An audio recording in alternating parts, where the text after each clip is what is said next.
Welcome everybody to episode 157 of the You Can't Comp This NBA Trading Card Podcast. We are your hosts, Adam, Amy, and Russell Gibson. Welcome back, Russ. Hi, mate. Not that happy to be back, to be honest, but thank you very much for giving me the week off. It was quite delicious, to be honest. Yeah.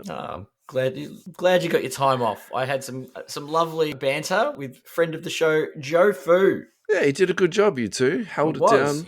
Yeah. Felt very 2000, Lakers 2000, Shaq, Kobe dominance. You were definitely in your era, and I feel like you timestamped your moment in hobby time. I think that's the best way to say it. I think reasonable. Yeah. I'm on the hunt for one of those Thunder and Lightnings now because I don't think I've got one. I might have one. Yeah. You had a listen, did you? Yeah, I listened to, I would say 90% of it. It's not that I didn't want to listen to the end bit. I think I just got distracted and just didn't get around to doing it. But yeah, no, I listened. I was actually at the gym listening to it. So it was good. I think one major difference I would say though is that talk about this, but then didn't have the stats for it. Yeah. I was writing notes down. I missed you so much last week. I was writing stats down. So I feel like let's just start right there. So let's just get down to the stats. So the first thing you said, and I feel like I need to defend myself on this, was that Russell thinks that Victor Wembanyama is going to take over Jordan. And specifically what I said was, I think he's going to have more cards graded than Jordan. True. That is what I said. Okay, so let's I feel like I had to defend myself on that. We still think you're wrong on that, by the way. But that's fine. Look, you know those people that were originally early adopters of crypto and then now they're driving around in Lamborghinis and stuff? This is how I feel about this take on Wemby. This is a home run. It's a Russ I can't coin. Believe that. Wemby coin? Is that what it's going to be called? I'm in the minority on this one. Yeah. Well, it could be. You might not be in the minority. We might be in the minority. I just might be very loud. This month alone, 48,600 Wemby cards were graded. They'll get bored eventually. In a month. What's the gap now? Should we start tracking the gap on Jordans? It's just insane. The popularity of this man, hobby-wise, is just through the roof. You're right. I've been cynical about this. I'll admit I've been cynical about this. No, I don't think you've been cynical. I just think you've just been a bit more moderate than I've been. That's all. I think the numbers will settle. I think it's probably the best word. Wemby's cards aren't his rookie cards. Yeah, but why do you think that though? That's the key point, right? Well, the rookie card is the one that's most heavily graded. That's what I would think is most heavily graded. Yeah, see, that is true. But I think also what I've been thinking about this probably more than I'd care to admit. He's going to have 2 rookie years when you think about it, right? Because what's going to happen is Panini's going to flog the absolute out of him, and they're going to print 20 different types of cards, and then within that there's going to be hobby and retail and all the rest of it. Yeah. And then next year, or even now, very imminently, and we're going to talk about this in a second, the Topps previews just came out. Then there's going to be all those Topps cards that are going to come out too with his autograph and the inserts and stuff, right? So actually, in kind of a weird way, he's going to be double dipped, not in 2 products, in 2 companies, lots of products. Yeah, significantly. Right? You're right. Yeah. And so then after that, there's going to be all the other cards that come through. And I still think they're going to be more collected than the next, maybe even 2 draft years of cards. Yeah. And then, and this is very pop culture. And so that's not really fair to throw this in your face. But the gold medal game, which I'm not all the way through watching yet, but there's clearly the Wemby effect happening here. Oh, there is.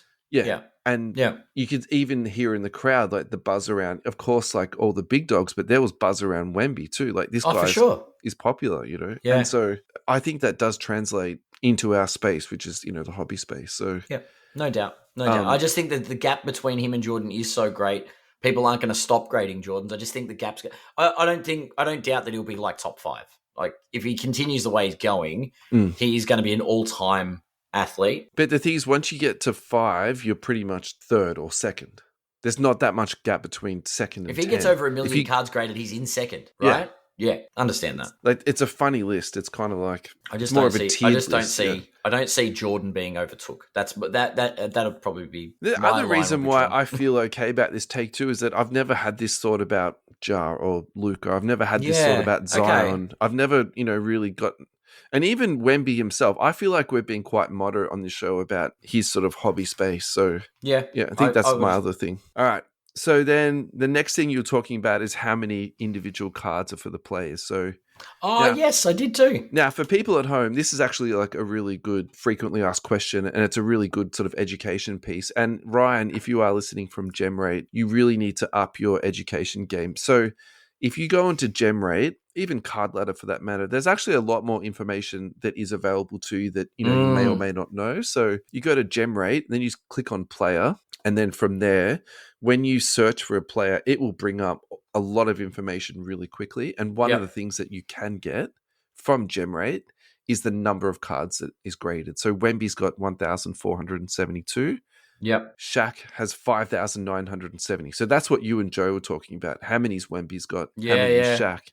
Then I noticed you've added in a few notes into the sheet. So I think you should take the honors on this one. Once you put this into the run sheet, I went, oh my God, I should have probably looked at the GemRate website because it's so easy to pull up too. Shouting out to Ryan, yeah. No, you could have done that live, right? Yeah, I could. Yeah. And for people at home, I'm not making the point of you could have done that, more how quickly for the people at home can do this. It's really easy to do it. True. Yeah. Well, what I'll do is for those playing at home or on YouTube or watching live or on the video feed, I'll go through these couple of stats and then we'll do a live so show people how to do it. I I think this week on Insta we'll do it too. We'll do a short video about how to do this because it's a really good one. So I went in and I looked up a couple of key players because I think the first time we talked through it, I was curious about Shaq and Zion because they were so close on the list, the overall A number list. of things. They're very hobby-wise, there is a lot to compare there. I thought Shaq's unique cards would be way more than Zion. Now I don't know what the number of cards factors in. It could, given the amount of different parallels, this data could be a little bit skewed. But it could be skewed or it could be 100% accurate. And I'm leaning towards more 100%. I think I go with PSA on it because it's people the grade. PSA. It's the PSA number. Yeah. Now, sure, there might be 2 or 3 that PSA were never graded and they might be Beckett graded, but I think we're sort of PSA data is the best one to take from it. Shaq with 5,970. Zion, same numbers, but we've transposed them a little bit, 5,079. Yeah, right. I'm like, it's not that much different. It's literally about, 900 cards different in the unique numbers. That's, like, data-wise, that surprises me. Yeah. So I'm glad I looked up Zion. Michael Jordan, the GOAT himself, has 10,814 unique basketball cards graded. However, because obviously he's done he did the Space Jam movie and he did baseball. 12,259 cards. Yeah, so I don't know how the categories are done, but that's unique number of cards. Yeah, it's just been graded. Crosses so many genres of popularity. I think that's the best way to explain that. So. And I've got on the run sheet, I've got somebody else. Yeah, so my guess off air was Kobe. They have 11,392 unique cards graded. And your Give me two more guesses. Yep. Give me 2 more guesses. My next guess is Magic. Not Magic. They're not in the top 10. Maybe Steph Curry. Well done. That's my last guess. Good guess. Now I will reveal to the audience that probably can't really see it all that well because it's the GemRate stuff. We've got 11,392 unique cards for Stephen Curry. And it is Steph, is it? Yeah, it is Steph. Oh, cool. Yeah. I can't see what you can see. True. Yeah, so it is. It was Steph Curry. Yeah. I, for obvious reasons, thought I'd start looking him up a bit today. I was surprised. Yeah, cool. He's got more unique basketball cards graded than Jordan, and 10% of the amount graded, well, roughly, was it 200 and something thousand. It's not crazy. Very interesting data. So great. Thanks, Ryan. That's of course. As always, thank you, Ryan, for your huge contributions to the hobby. Yeah, the GemRate website has got a lot of gems on it. Not to sort of double dip on the word gem, but you've got the top menu, which has got top cards of all time, player data, which is where this comes from. Yeah, and as I said, we'll do a little video throughout the week to go through that, and the website can be a bit slow at times because there's a lot of data to go through. But basically, all you do is you go into the player data and type a player's name, and it'll give you all of the players. It's quite handy since you said it. And easy. Kobe Bryant. Now I have to know. So Kobe Bryant, number of unique cards 10,343. Yeah, I'm not surprised. I think he was, in terms of popularity, he was way up there.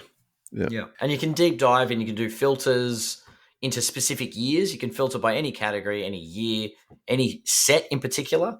So if we're going to Kobe's in 1996, it filters the data to only the 1996 cards. And then if you want to do that again, I mean, you can look for your total graded. Is that total graded? Yeah. And you can sort that by the total number, how many gems there are. You can sort it by the gem rate. Pretty cool.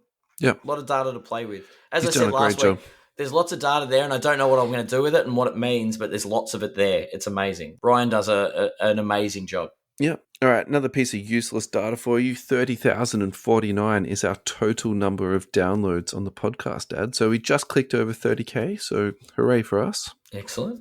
Thank you for all our listeners. Thank you for all the support from our Central Coast Radio family. I think that's the best way to say it. Central Coast Radio have got their own announcement this week. So they've been collecting content creators quite a lot. And they've got a medal show coming. So to say that I am excited is very much an understatement. So looking forward to that.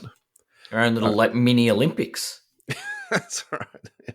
All righty. First item in the run sheet of this week is Topps coming out with Chrome. So I think this has been in the works for a long time, and I think there's a lot of people in the hobby who, let's call them from the old school, who are very, very excited about this coming out. I'm probably a little bit middling at the moment because unlicensed stuff is not as exciting for me as licensed stuff. I think that's the best way to say it. Yeah.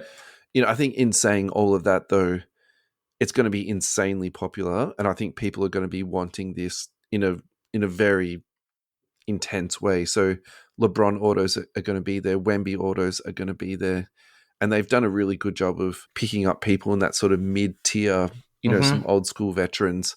You know, just one off the top of my head, you know, Penny Hardaway is going to be in there. And that's not like the biggest get in the world, but at the same time, if you get Magic in a PYT, that will be very tidy to pick up a Penny auto. So I see where the value comes in that sort of space. This is from Dan the Cardman. If you do not follow this gentleman on YouTube and Instagram, you need to do so in a big way. He's also an Aussie. He's probably a bit smarter than you and I, Ad, but at the same time, he's very, very good at what he does. So this is from Dan the Cardman. He picked up that the writing on the rookie stars is the same font from the TV show Pawn Stars, PAWN. Wow. So he's sort of making the joke about Topps basically just using, you know, templated text on their cards, which is kind of, in a way, kind of cool, isn't it?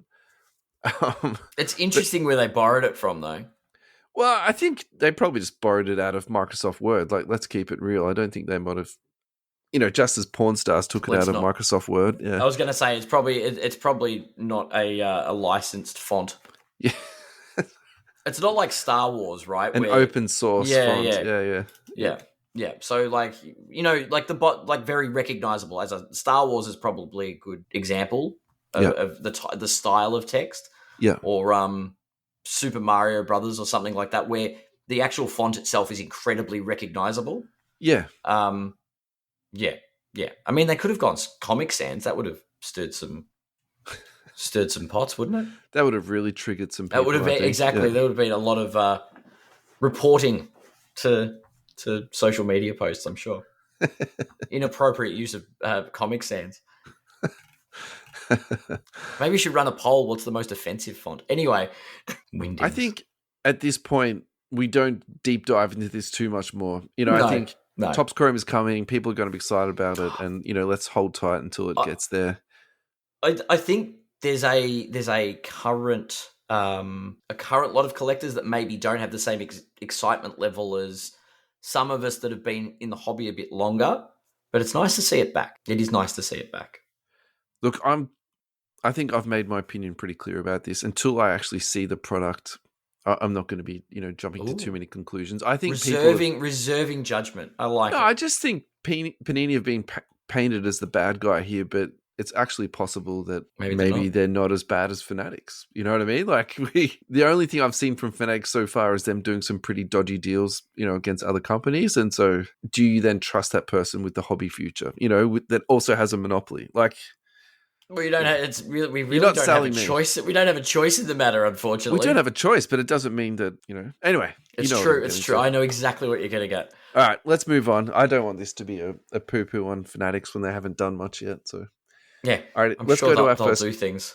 commercial break, which is a little bit of an announcement for us to add. We will be at the Hobby Hangout. Hobby Hangout is Sunday, the 17th of November. So I think the other thing for us to declare at this point too is they are sponsoring us to be there. They are sponsoring us for some advertising. So this is a paid advertisement, and we couldn't be happier to be back in bed with the boys from the Hobby Hangout. So thank you so much for your ongoing support. It's been enormous for us. Yeah, they put on a great show. Yeah. I think they've spent a lot of time curating it, a lot of time improving it. They listen to people in terms of, what needs to be done. So I think the big one we spoke about last time was the lighting. That was just fantastic.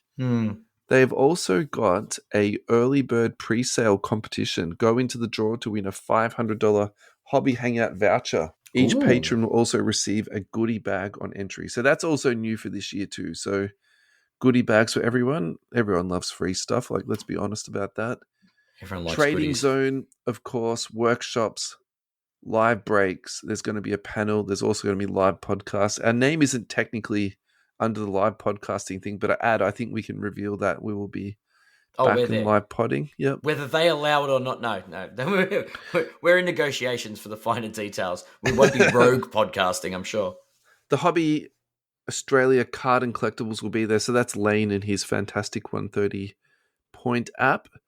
Pokeology, Slaw collectibles. This is just a few random ones. 8-bit cards, PG collectibles, Boop collectibles, the Melbourne Cardtell, Jake's Breaks, Cardslinger collectibles, Jam City sports cards, Edge collectibles, Pokemags, Card Fever, and Carson TCG, who has been making some moves in the Melbourne hobby scene of late. Old Carson has. So very nice. It's going to be busy. It's going to be awesome. It's November. It's not far away. No.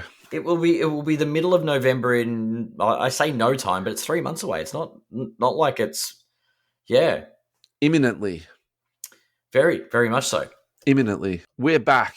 Everybody, welcome back. Thank you for coming back. Now, this next story is normally I would be engaging in some sort of hardcore Schadenfreude right now, but this is not the perspective that I'll be approaching this story from. This is about Shine going to the Nationals, flying home in a private jet, and then opening an $80,000 case of cards, Exquisite, only to find out that it had been reasonably well resealed. I think that's the best way to say it. He live streamed the whole thing. So in terms of having, a body of proof or evidence, which I don't think that's why he was live streaming it. I actually think it was a slight flex. He's like, check me out. Yeah. I'm in a private jet.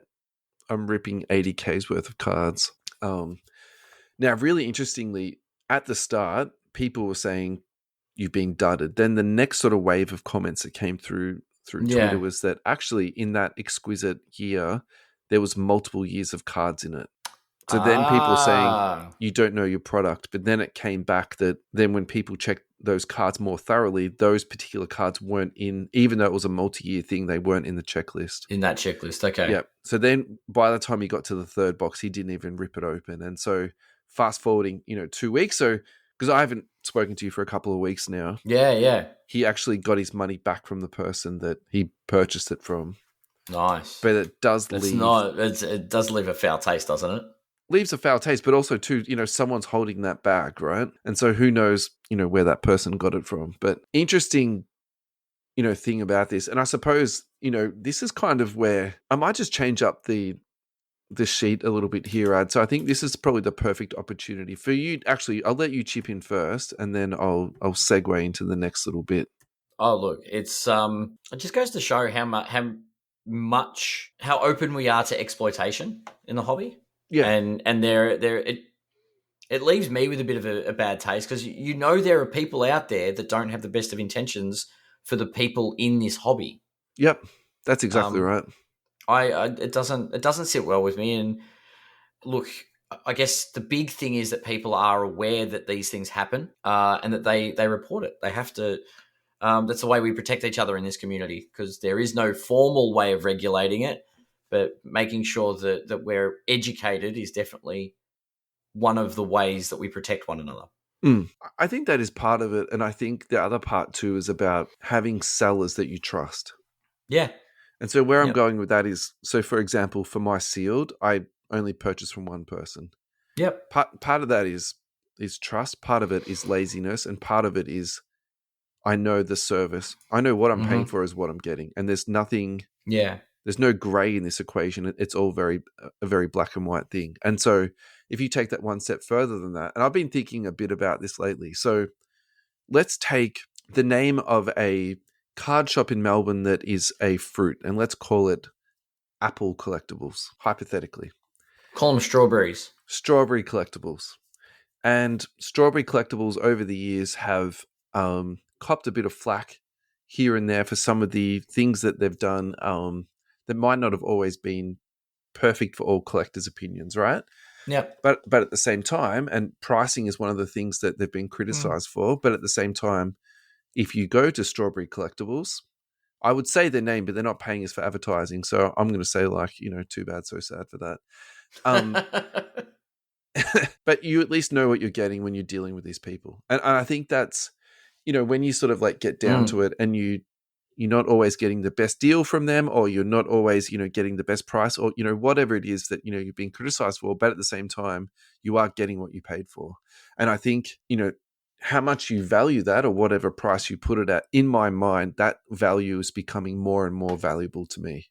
Yeah. Does that make sense? Yeah. And when I see stuff like this, I'm like, that's why I am quite conservative with some of the things that I do in the hobby.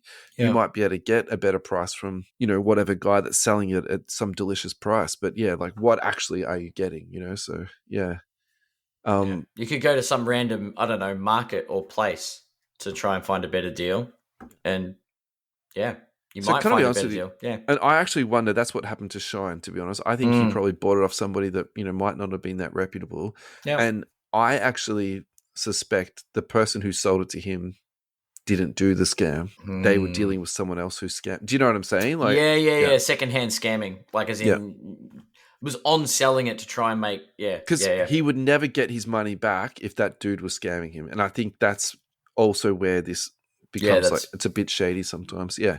So let's hold that thought, because let's now go into our next segment, which is about Industrial Inspecting and Consulting LLC. So this company is the one that everyone has been talking about, but for some weird reason, I haven't heard one person say the name of the company. And for me, that's like a little bit perplexing, to be honest. Like, So if you listen to Sports Cards Nonsense, if you listen to Jeff Wilson online, this is who they're talking about. This is the people who are offering the services to scan your products, X-ray your products, and then they can tell you what's in the boxes, what's in the packets, right? Okay. Yeah.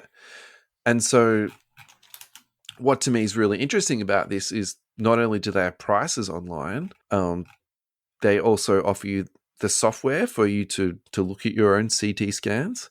They also offer you the service that will analyze the scans for you to help you pick it out. And it's all pretty transparent on their webpage. And it didn't take me that long to just Google search and find this ad. So I'm having a look at this site. Where do you sit on this in terms of where this fits into the hobby? Because I think from what I understand looking on Reddit about this, is that this has been going on for a while, but now it's just becoming into the mainstream.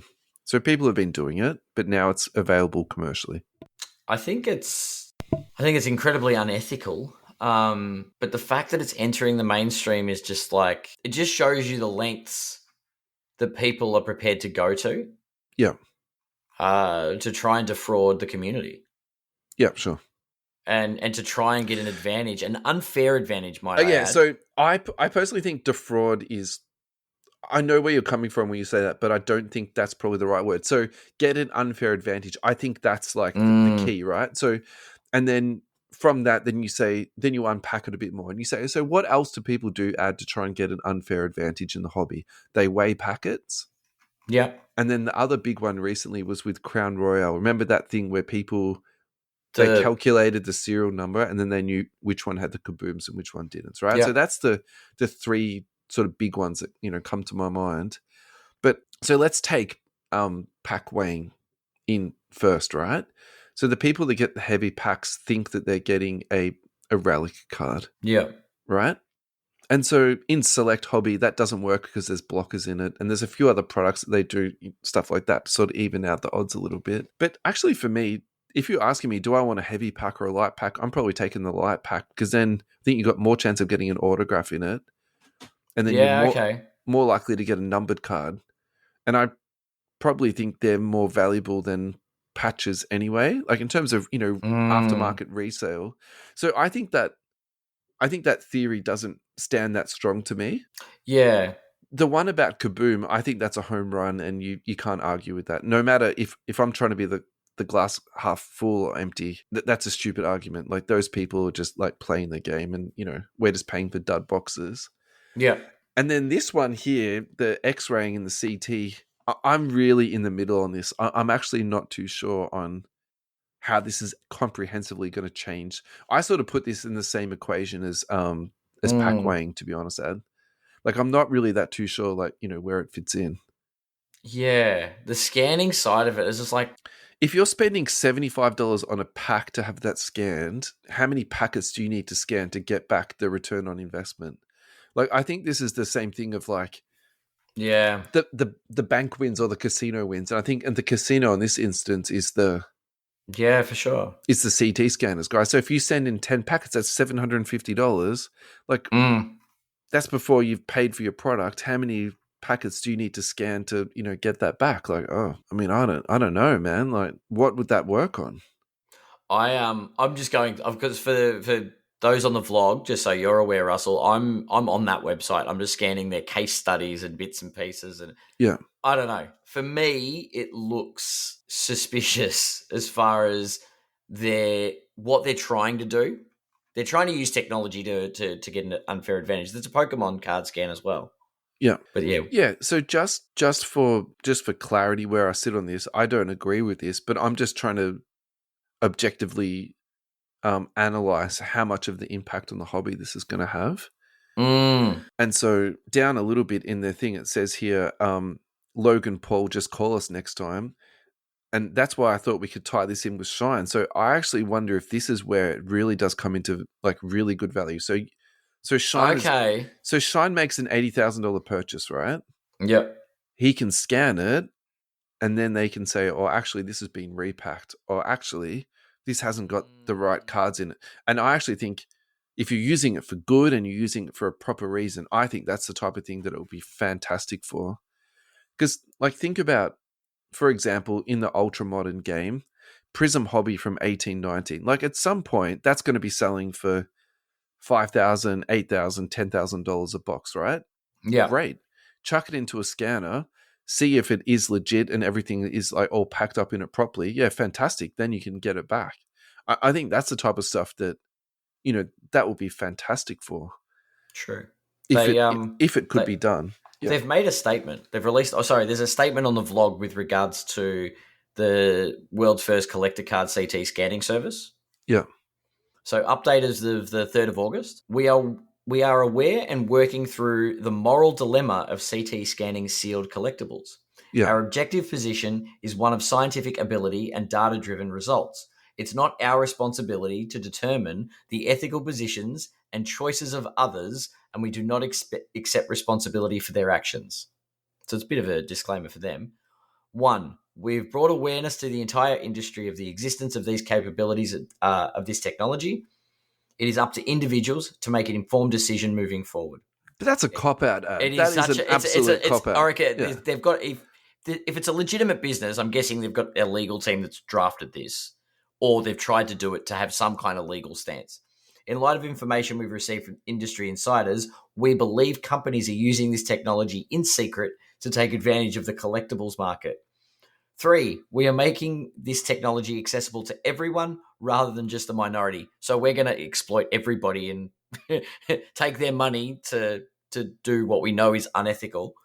No, but to take that last point, Ad, I don't think that many people in the community deny that this is going on.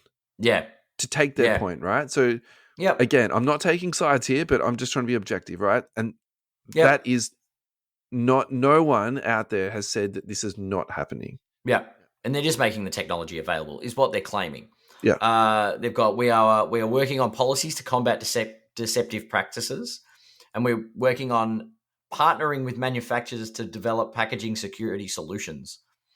Great. We'll continue to consider every request we receive. This technology is here to stay, and there will probably be additional companies offering a service at some time in the future. There will be, absolutely. And talking about requests, I've sent them an email request to come on the podcast. So awesome. If you are somehow listening, industrialinspection.com, we would love to hear your perspective on... Well, and their final, they've got one final update and said the majority of requests we've received have been from people curious about the value of their 30-year-old collections. If this is their opportunity for a life-changing moment. I mean, I just want to use swear words right now. Get fucked. What they're really trying to say is, should I sell this or should I open it, right? You should have just played the Kawhi clip. Yeah. Really? Yeah, come on. Yeah. Yeah. So, look, I'd love to have a chat with them. That'd be... So I'm going to throw these guys some shade, though. So what stops them from... Okay, so I've got a case of Flawless, right? I send it into them. It's got some good cards in it. What stops them keeping that and sending me out a dud one? That's even more deceptive. What? It's layers upon If someone is deception. partaking in this type of behavior, which we probably consider to be dubious, why would you trust them with your valuable stuff? Yeah. So this is full. I think that their little... I would take that a step further. Just say 10 people send them in $100,000 worth of stuff each. That's $1 million. What stops them from just taking that $1 million worth of stuff and disappearing into the ether? Yeah, that's true. That's true. I mean, how delicious would that be? Terrifying to think about, isn't it? Meh. I don't know. I know. I feel like the update they've put on their website is very much a covering one's behind scenario. They're trying to draw a line in the sand and go, look, we're not condoning unethical stuff. We're just providing technology. How people choose to use that is or they've had a lot of criticism online and in DM and in emails, and now they're just saying, "Yep, it's not us who's doing the bad stuff. We're just, it's like drug dealers. We only make the weapons." That's right. That's right. It's the government. Yep. Hey, let's not get too political. Yeah, we don't do politics on this show. No, we don't. All right. On that note, let's take a break. It is the time to have a break. Go get a coffee ad. Yep. Go and grab a drink. And we'll come back. While you're grabbing a drink, I will do an advertisement. US Sports Cards Australia, our primary, and if everything goes well, they're going to be with us for at least the next 12 months. So thank you, Ross and Mike, for your support. You can thank me too. And your pledge. No, we really appreciate everything you do. Check out ussportscardsaustralia.com.au and check out Ross's baby, which is ComCA. And if you're familiar with ComC in America, this is exactly the same thing, but ComC in Australia. You send all your cards to Ross. He will put them all online. You can buy and sell the cards on his digital platform. At the end of the month, he'll send you some cash for the cards that you've sold. And then people get to love your cards that you don't want anymore. If you are a breaker and you have a box of cards sitting there that you literally just cannot be bothered to throw them in the bin, you're so lazy you can't even walk down to the skip to put them in there, put a sticker on it, send it to Ross. He'll put them online and send you some money for them. Even better, that's the ultimate win-win. So again, if you would like to check that out, go to US Sports Cards Australia, click on the three noodles and click on ComCA for the search and also the login function there. Adam, we're back. Thanks for coming back, mate. Thank you. I'm now very hydrated. Excellent. And the music this week has been very Paul Dempsey heavy and Bernard Fanning and Bob Dylan, which is not really a surprise for me, but I did get 2 new CDs this week, so I've done a bit of Bob Dylan smashing and That's fair. Fanning Dempsey National Park. Have you heard the new album? No, I haven't. I will confess that last week's playlist, some of which was inspired by the fact that I went to see Deadpool versus Wolverine. So awesome. Yeah. Couldn't help it. Do you like Bernard Fanning or Paul Dempsey? I do like Bernard Fanning. Okay, so at least have one listen then, because it's actually worth listening to. So nice. Yeah. Alrighty. We're going to talk about the GOAT. 2 points, 3 rebounds, 1 assist, 1 of 9 field goals, and 0 of 3 from the 3-point line. Adam Amy, whose box score is that? Can I have 3 guesses as well? Yeah, you can. You can have 4. All right. So, given what I've seen on social media, Yeah. my first guess was going to be Jason Tatum, but I don't think he got enough time on the court to do He that. didn't get that many minutes to get 9 shots up, mate. Yeah. No, exactly. He didn't. Yeah. I don't think he got the time on the court. Yeah. My second guess would have been Bronny James, just because it always is now. Like, just thought drag him into everything. Nah, unfortunately not. No. Team Canada he played for. I'll give you Team Canada. Was it? Oh, who do I not like on Team Canada? Think about who I don't like. Who you don't like on Team Canada? It's not SGA. Nah, it's Dylan Brooks. Dylan Brooks. I was going to be mean and say someone like Kelly Olynyk or something. Whose quote is this? It kills me that I have to wait 4 more years. Oh, that's Josh Giddey. I watched the Olympics. You would think after the last 12 months that he just had, saying something like, it kills me, I have to wait 4 more years, is something his publicist was saying to him, Josh, whatever you say at the end of today's game, do not say, it kills me, I have to wait for 4 more years. I don't know. There's worse things you could say. I'm all ears, man. Josh Giddey is going to be the face of Australian basketball, I think, for a while. I think he is taking the torch from Paddy. And I don't think Paddy Mills is going to make it through the next Olympics. Although they did give Joe Ingles a random spot on the roster for no reason. Yeah. The one that they should have given to Matisse Thybulle. I'm not going to go on a rant now, but I've already done that. So it seems like there was a bit more to that than met the public eye. Apparently he didn't get that well with the rest of the group. There was some sort of division within the locker room on that. So that was I don't know. A locker room decision. It wasn't a talent decision. So it's Matisse, Isaiah Thomas, Thybulle. Yeah, that's right. Okay. But maybe not quite. Maybe not quite Isaiah. Yeah. So yeah, to take your point about Josh Giddey, he played very well. And I think if you are a Chicago Bulls fan and or a Josh Giddey holder. Exciting times for sure. So when I was making the list, my favorite event was the Turkish shooter Yusuf Disic turning up with his glasses on, his hand in his pocket, winning a silver medal. That to me was just like the my favorite Olympics moment. But then just, yesterday or the day before, we had that Australian breakdancer doing the water sprinkler and then some crazy like kangaroo hop. And just won the Olympics basically. So congratulations. Not our finest moment. Wasn't it? I think that's the most. I've been thinking about this like way too much. It's probably the most Australian thing that could have been done at. Do you know what I mean?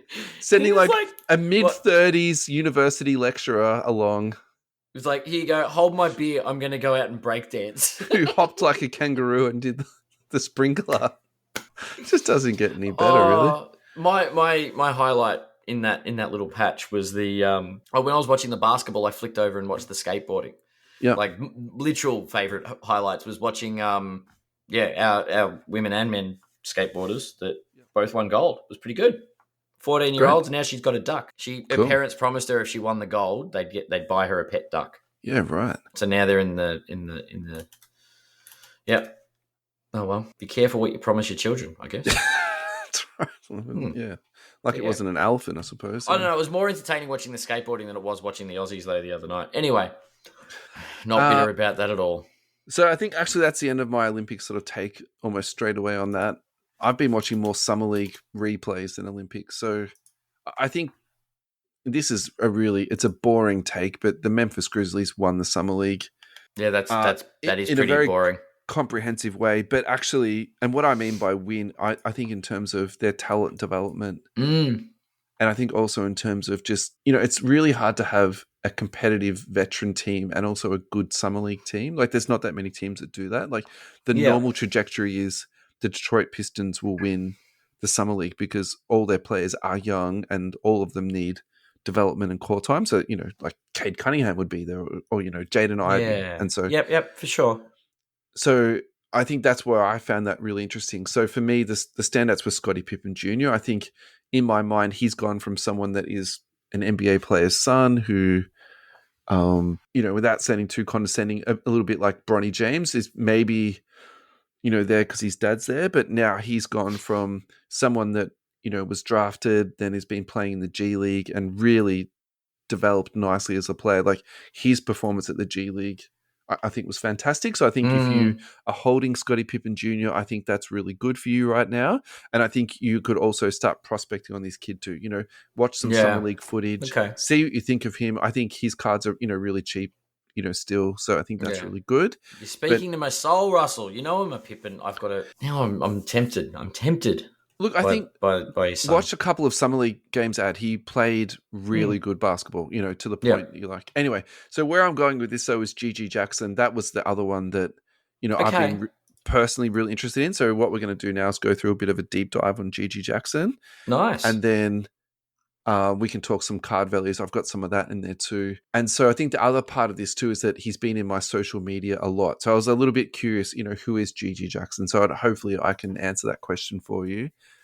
Where we're going to start with this is NBA Draft Net. I think that is the best place to start because these NBA Draft Net guys, they just deep dive these guys for years before they come to the NBA, and it sort of gives you like a look back in time. So this is sort of going back 2 years now. So 6'9", 215 pounds power forward. That's what they listed him as. NBA comparison is Marcus Morris. And so when you think about that, you sort of think about someone who's, he's pretty big, he's pretty tough. He can do a little bit of everything, but nothing that particularly good.